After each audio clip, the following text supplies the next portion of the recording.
Agora há pouquinho a Basília trouxe para conversar com a gente o senador Omar Aziz e vamos aqui também, evidentemente, abrir espaço para um senador que defende o governo na CPI, o senador Marcos Rogério, colocar as observações, as posições dele aqui na programação da CNN. Seja bem-vindo, senador, mais uma vez. Basília, mais uma vez, obrigado pela entrevista.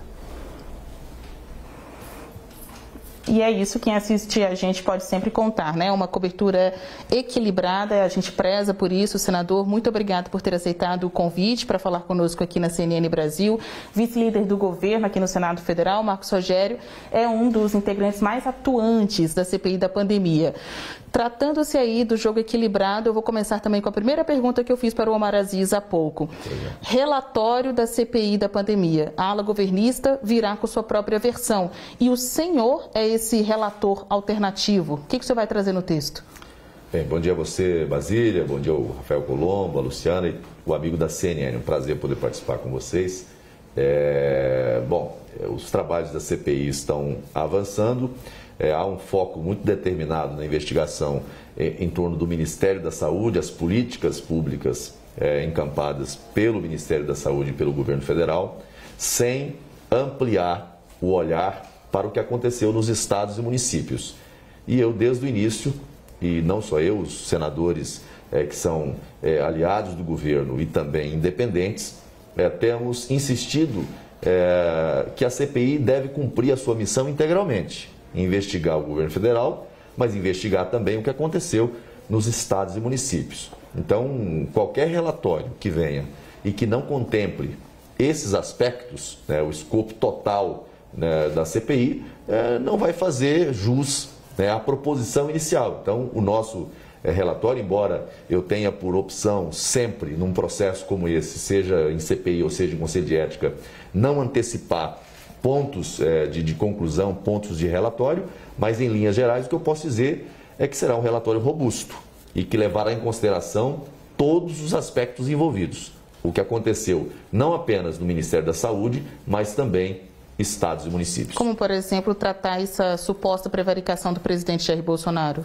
Eu acho que o relatório tem que ser consistente. Não se trata de um relatório de defesa, né? Porque o relatório ele aponta, né, aquilo que você encontrou de indícios de irregularidades, de ações, omissões, bem como práticas que podem ser criminosas, né? Corrupção ativa, corrupção passiva, organização criminosa, enfim. E aí fazendo-se as recomendações. Aquilo que é do campo do Ministério Público, ação penal pública ou ação civil pública, ou no caso, o crime de responsabilidade, o encaminhamento à Câmara dos Deputados.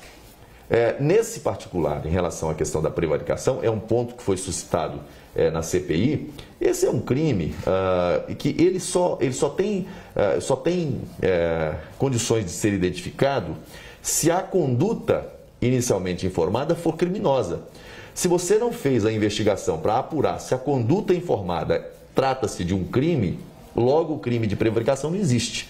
Você não tem como aferir um crime de prevaricação se aquela notícia que chegou para a autoridade que tinha o papel, tinha o dever de agir de ofício, se não tiver ciência de que a informação se trata de um crime. Nesse caso, eu acho que houve um assodamento, houve uma precipitação, né, de tentar enquadrar o presidente por prevaricação, sem fazer a apuração de que aquele caso, né, envolvendo a Precisa, envolvendo o laboratório, a Bharat Biotech, se tratava realmente de uma negociação criminosa. Então, o presidente só teria prevaricado se eventualmente tivesse a confirmação de que esse caso se trata de um crime já identificado, já apurado. Nesse caso, eu acho que houve realmente uma precipitação. Senador, a gente está no estúdio com o Colombo e a Luciana, quem está acompanhando aí a entrevista. Então, a gente tem aqui um anti-Renan, seria o relator alternativo da CPI da pandemia, já que vem aí com um outro texto para rivalizar nessa narrativa com o relator oficial, Renan Calheiros. É com vocês. Senador, agora há pouquinho conversando com o presidente da CPI, senador Omar Aziz, ele nos falou algo que, enfim, já foi dito também durante as sessões da CPI, que na avaliação dele existiam dois caminhos para negociar vacina com o Ministério da Saúde. Um mais difícil, quase inviável e inviável em determinados momentos, se não houvesse a participação de alguém que pudesse apresentar o vendedor ou o suposto vendedor a alguém no Ministério da Saúde. Ou seja, um intermediário. Ele inclusive citou o Elcio Bruno, que prestou depoimento para vocês ontem.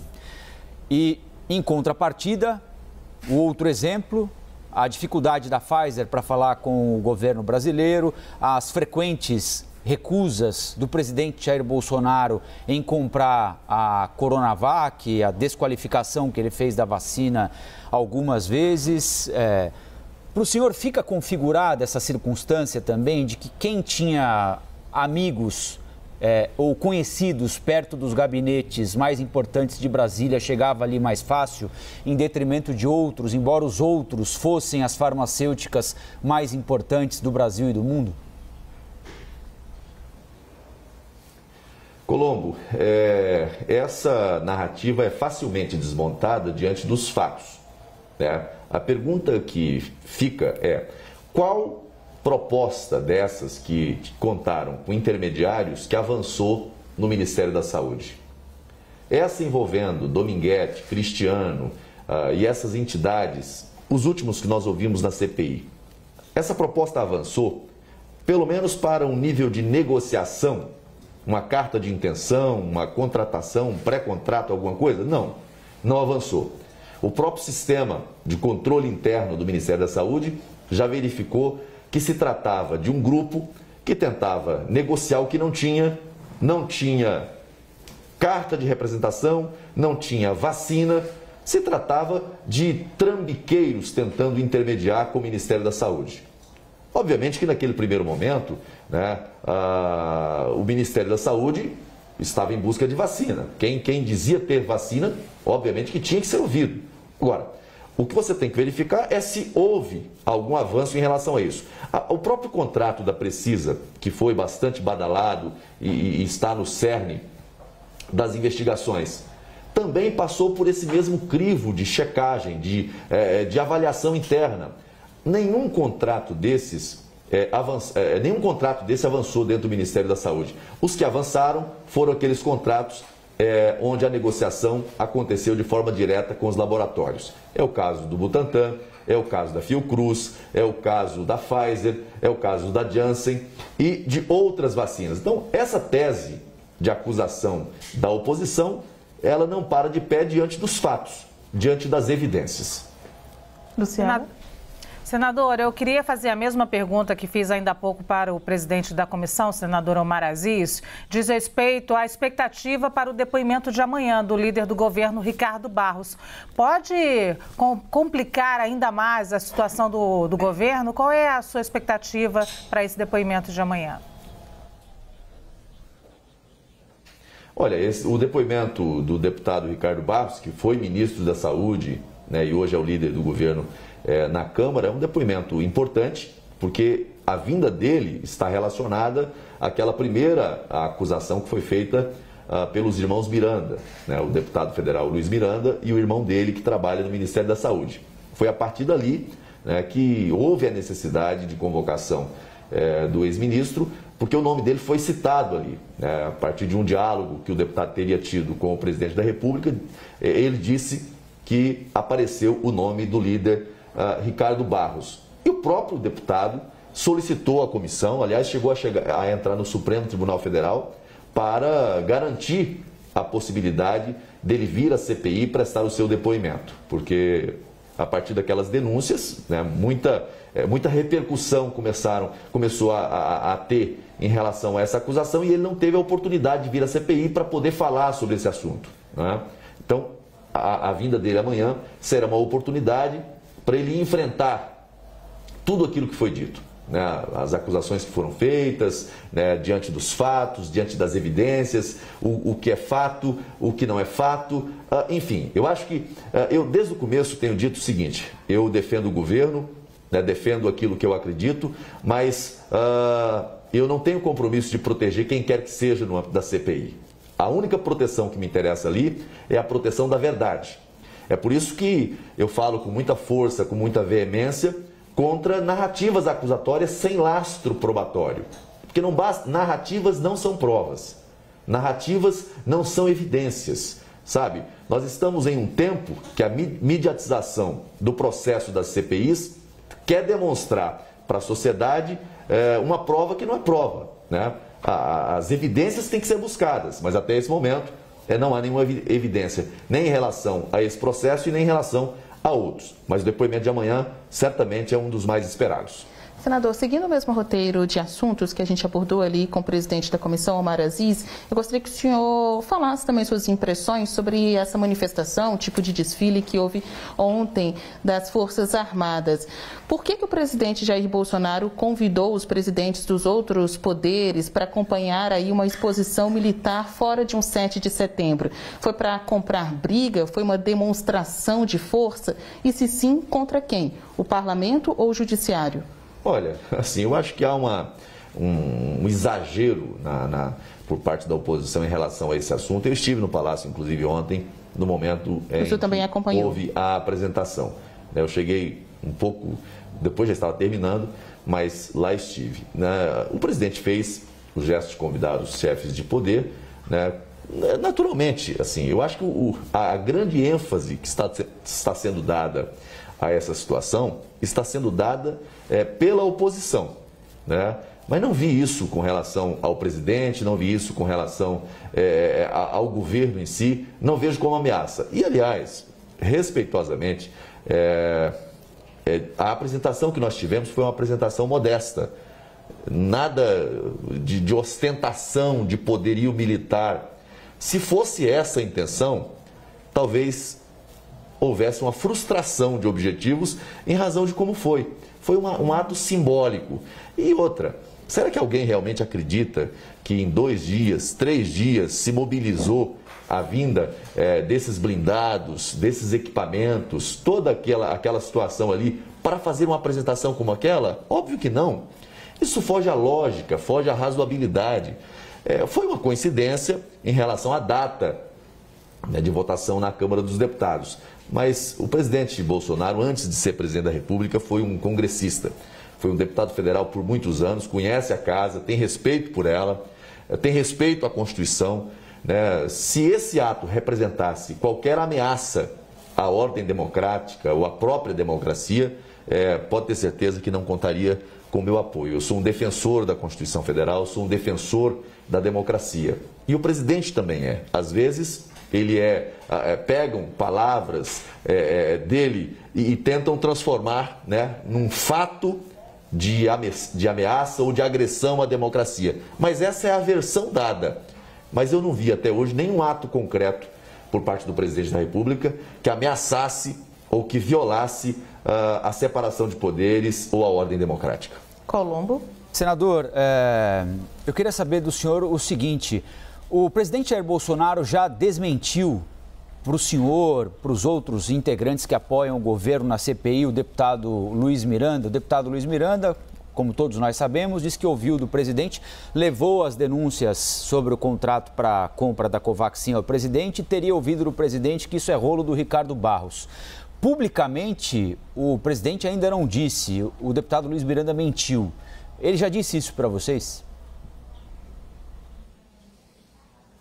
Olha, Colombo, eu não conversei com o presidente da República especificamente sobre o teor das conversas que ele teve com o deputado Luiz Miranda. Nunca tive essa conversa com ele, tive essa conversa com relação aos ministros, a quem acompanhou e trabalhou esse tema. Com o próprio presidente, nunca foi conversado sobre essa situação. Eu acho que o governo já se manifestou em relação a isso, sobre a informação que chegou e as providências que foram tomadas. Isso já está claro.